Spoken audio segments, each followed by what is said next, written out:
Dans leur détresse, ils crièrent à l'Éternel. Il envoya sa parole et les guérit.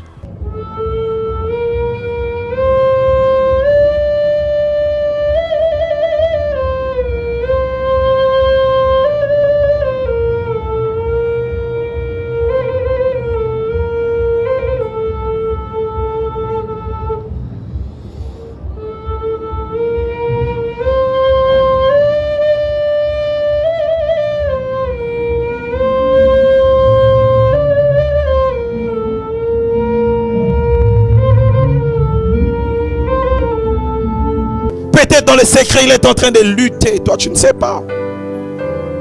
Et Dieu va dire maintenant au diable. Deuxième chose.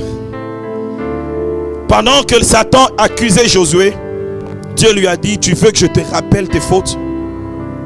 Il s'est tué. Dieu a dit, ce n'est pas fini. Ce n'est pas fini. Je vais encore te révéler autre chose. Je vais te révéler les symboles prophétiques de ces garçons que tu veux détruire. Que Dieu vous bénisse. Maintenant, je vais commencer ma prédication. Dieu va lui dire ceci. Yeah. Dieu va dire à Satan. Nous sommes au verset 2. Zacharie 3, verset 2. L'Éternel dit à Satan que l'Éternel te réprime. Satan, que l'Éternel te réprime. Lui qui a choisi Jérusalem. N'est-ce pas là un tison arraché du feu? N'est-ce pas là un tison arraché du feu? N'est-ce pas là un tison arraché du feu? Dieu devait présenter le symbole prophétique de Josué. Et Dieu a dit sur le plan spirituel, Josué est un tison. Je dis, Dieu a dit à Satan, le garçon que tu veux détruire est un tison. Dieu va lui dire que mon serviteur que tu veux détruire est un tison. C'est quoi un tison? C'est quoi un tison? Je vous explique. C'est quoi un tison? Un tison est un bois qui a résisté au feu. Lorsque on prépare avec le bois, à la fin, vous allez remarquer qu'il y a des bois qui sont totalement consumés et ça ne reste que du cendre. Mais lorsque vous regardez bien, il y a toujours des bois qui ne sont jamais totalement Promenez-vous dans les rues de Bandal, dans les rues de Beaumarchais ou encore de Victoire. Allez là où on prépare, où on fait des brochettes et de poulet. Vous allez voir le matin qu'il y a des bois totalement consumés, mais il y a toujours de bois qui restent. Le bois là qui reste, ce sont le bois qu'on appelle des tisons. Ce sont le bois qui résiste au feu, de bois que le feu n'a pas pu totalement consumer. Et lorsque Dieu regarde Josué, il dit à Satan, le garçon que tu veux détruire, il est de la race de bois que ton feu ne peut jamais totalement détruire. J'aimerais dire à quelqu'un que tu es de la race des tisons. Tu es un tison de Dieu. J'ai dit, tu es un tison de Dieu. Tu es de la race de femmes que la sorcellerie ne pourra détruire. Tu es de la race des hommes que la méchanceté des hommes ne peut détruire. Là où tu es, déclare que je suis un tison. Nalingala nazakoni o mote tumbakate. Oh mon Dieu. Nazakoni o mote tumbakate. To nazakoni o moto esili sakate. Regardez ces bois, regardez ces bois. Ça c'est un tison. Vous allez voir que ce bois a deux parties. La première partie, c'est la partie consumée par le feu. Mais la deuxième partie, c'est la partie qui est encore intacte. C'est comme ça ta vie. L'histoire de ta vie a des traces de la malédiction. Ton passé a des traces de douleur. Ton passé a des traces de maladie. Ton passé a des traces de punition. Ton passé a des traces qui ne sont pas intéressantes. Mais j'aimerais dire, il y a une partie que la main de Dieu est en train de saisir. La partie que la main de Dieu est en train de saisir, c'est cette partie que l'Éternel ne permettra jamais que le feu de l'ennemi touche. Et cette partie n'est rien d'autre que ton présent et ton futur. Je dis, c'est ton présent et ton futur. Quand aussi ton passé a des traces de l'ennemi, ton présent et ton futur ne seront jamais touchés, parce que c'est la main de Dieu qui te touche.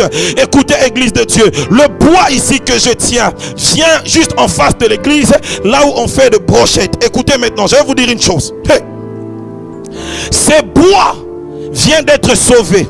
Vous savez pourquoi? Parce que une main l'a retiré. Ces bois ne savaient pas fuir le feu. Ces bois ne s'est pas échappé au feu. Koni oyo eyebi ko kima moto te. Eza na makolo te po kima moto. Et bimi na moto nenge nini. C'est parce que une main l'a retiré.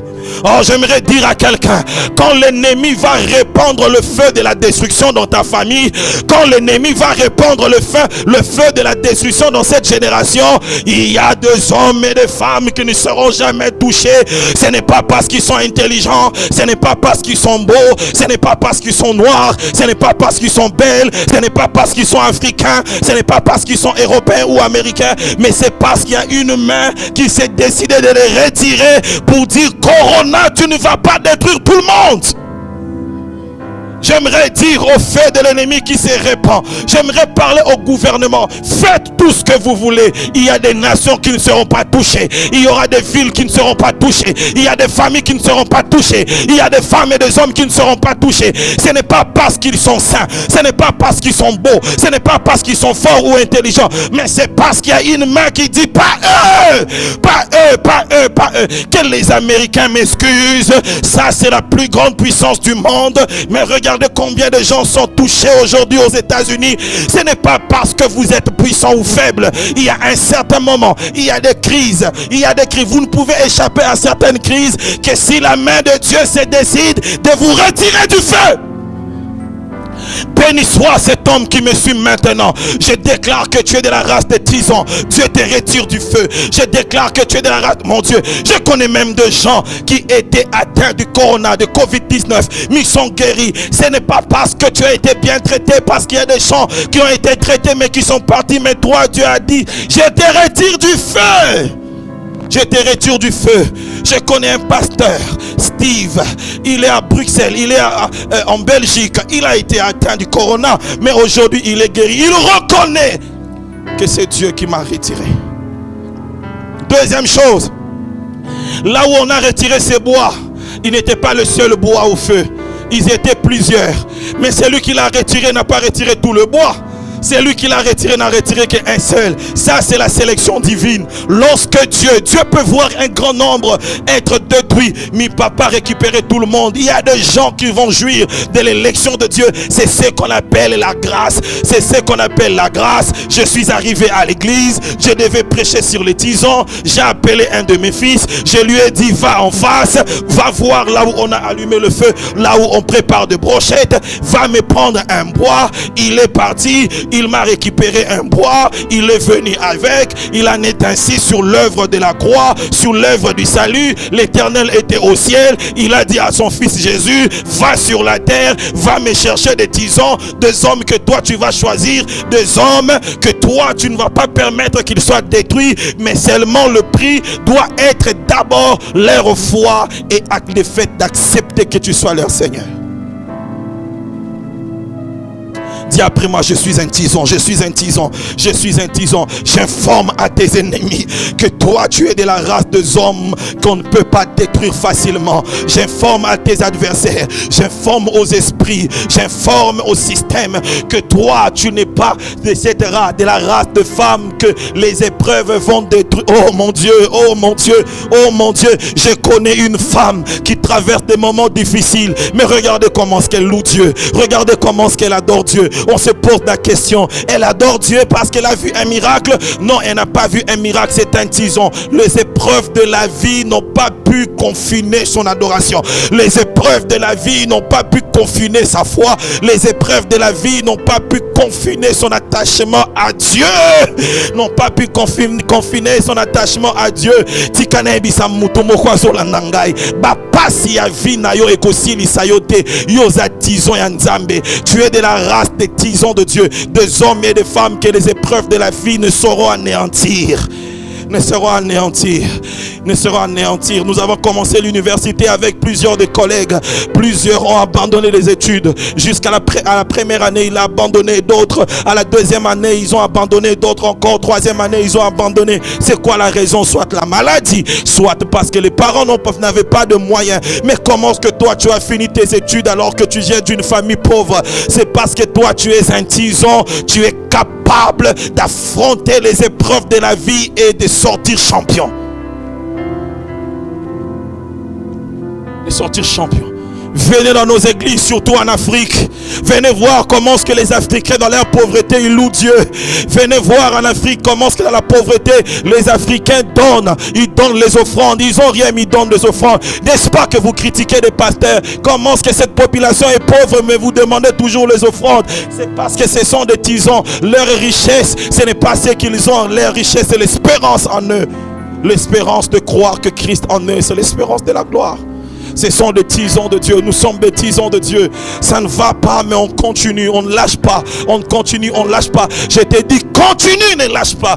Quelle que soit la réalité du combat de ta vie, du combat spirituel, ou encore des difficultés que tu traverses, continue, ne lâche pas. Tu es un tison de Dieu. Un jour, un roi, il a pris 3 jeunes hommes, Shadrach, Meshach et Abednego. Il les a jetés dans la fournaise ardente. Pour lui, il avait jeté des humains. Mais j'aimerais dire à ce roi, tu n'avais pas jeté des humains, tu avais jeté des tisons de Dieu, des hommes que le feu ne peut détruire. Écoutez, église de Dieu, quelque temps après, le roi va venir regarder dans la fournaise. Il va se rendre compte que les 3 personnes qu'il avait jetées, ils n'étaient pas brûlés, mais il y avait une 4e personne dans la fournaise ardente. Mon Dieu, dans la fournaise ardente, j'aimerais dire à tes ennemis qu'ils fassent ce qu'ils veulent. Tu es un tison. Et le roi va dire, Shadrach, Meshach, Abednego, sortez. Je me suis toujours posé la question, pourquoi est-ce que le roi n'a pas appelé la 4e personne? Le roi n'a pas pu appeler la 4e personne parce qu'il ne connaissait pas son nom. 2, c'est parce que ce n'était pas lui qui lui avait fait entrer. C'est une parenthèse. Le roi a fait sortir Shadrach, Meshach, Abednego parce que c'est lui qui les avait jetés dans la fournaise ardente, mais il n'a pas appelé la 4e personne parce que ce n'était pas lui qui lui avait fait entrer. Écoute, église de Dieu, les hommes vont te faire sortir si c'est eux qui t'avaient fait entrer, mais si c'est Dieu qui te fait entrer, personne ne te pourra te faire sortir. J'aimerais dire à quelqu'un, tu entreras dans ton héritage par de la main de Dieu, tu entreras dans ta richesse par la main de Dieu, tu atteindras le sommet par la main de Dieu. Alors aucun homme n'aura le pouvoir de te faire descendre. Dis après moi, je suis un tison. J'ai envie de prêcher, j'ai envie de prêcher, j'ai envie de prêcher, j'ai envie de prêcher. J'aimerais dire même à quelqu'un, l'homme qui vous prêche l'année passée a été empoisonné 2 fois. Une fois, je suis allé voir le médecin. Le médecin va me dire, messieurs, les plus 3 organes de ton corps ont été touchés. Il faut qu'on commence à traiter. J'ai dit ceci au médecin, traite-moi, mais ce qui est sûr, je ne mourrai pas. Oh, je ne mourrai pas. Il y a des tisons de Dieu. Et j'aimerais dire, lokola yoza tison ya nzambe, muto akolukela o makambo wana ezongela ye. Ah, je dis, comme toi, tu es un tison de Dieu. C'est lui qui va te chercher, qui cherchera à te détruire. C'est lui qui sera détruit. C'est lui qui sera détruit.